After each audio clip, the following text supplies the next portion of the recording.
জঙ্গলে একটাও শিকার পাচ্ছি না। যাই, এক ছুটে ওইদিকে যাই, কে দেখে আসি কোনো খরগোশ পাই কিনা। কতদিন যে খরগোশের মাংস খেতে পায় না। যাই, শুনেছি বন্ধুদের কাছ থেকে যে পাশের জঙ্গলে একটা খরগোশ থাকে, নাম নাকি বিট্টু।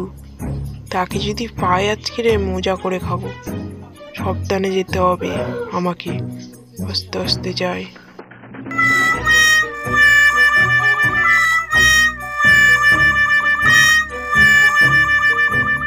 এক ছুটে অনেকটাই হাঁপিয়ে গেলাম, খরগোশটা দেখা পাচ্ছি না। আর একটু এগিয়ে দেখি খরগোশটা কোথায় আছে। এত সহজে খরগোশটাকে দেখতে পাবো? মনে হয় আমাকে দেখতে পায়। আস্তে আস্তে গিয়ে ওকে ধরবো। ও তো আমাকে দেখতেই পায়নি, কি মজা।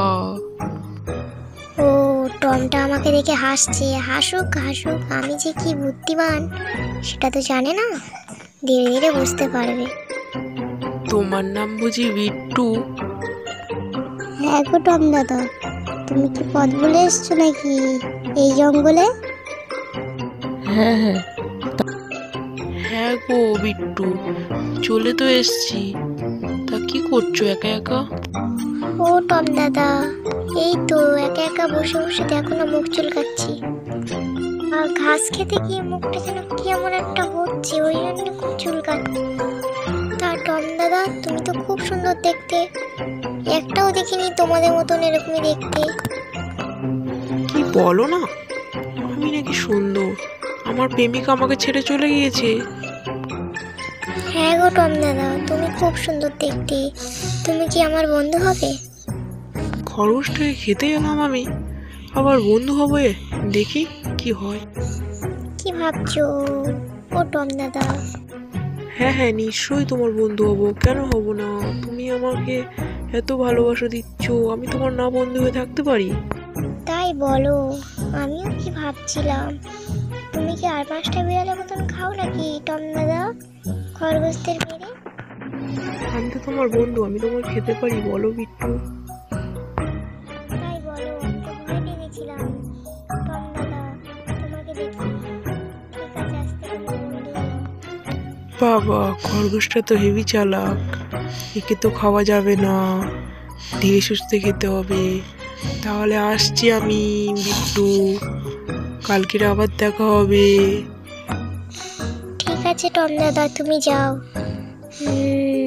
টুনিকে খবর দিতে হবে, এর মতলব খুব খারাপ। যাই, টুনির বাসার থেকে একবার ঘুরে আসি, টুনি সাহায্য করতে পারে। এরপর খরগোশ টুনির সাথে দেখা করতে গেল। টুনি দিদি, টুনি দিদি, তুমি আমাকে বাঁচাও, টম আমাকে খেতে এসেছে, আবার কালকে আসবে, তুমি আমাকে বাঁচাও টুনি দিদি, না তো মারা পড়ে যাবো আমি কাল। কি, ওই টম তোমার কাছে এসেছিল? ঠিক আছে, এবার তো আমি সাহায্য করবোই ওকে। যাও, তুমি বাড়ি ফিরে যাও। দিদি, তোমার কথা শুনে কিছুটা সাহস পেলাম, তাহলে আমি আসছি টুনি দিদি, আমার সাহায্য করার জন্য ধন্যবাদ। এই বলে বিট্টু টুনির কাছে সাহায্য চেয়ে ধন্যবাদ জানিয়ে চলে গেল বাসায়। এ বিট্টু, তুই কি করছিস রে? এইবারে তোর আমি ঘাড় মুটকে খাবো। না টম দাদা, আমাকে খেও না, টুনি দিদি, টুনি দিদি বাঁচাও, টুনি দিদি বাঁচাও আমাকে। তারা টম, তোর একদিন কি আমার একদিন, তোর অত্যাচারে আর এই জঙ্গলে থাকাই যাচ্ছে না। তোকে আমি আজকে মেরেই ফেলবো। থাম টম, থাম।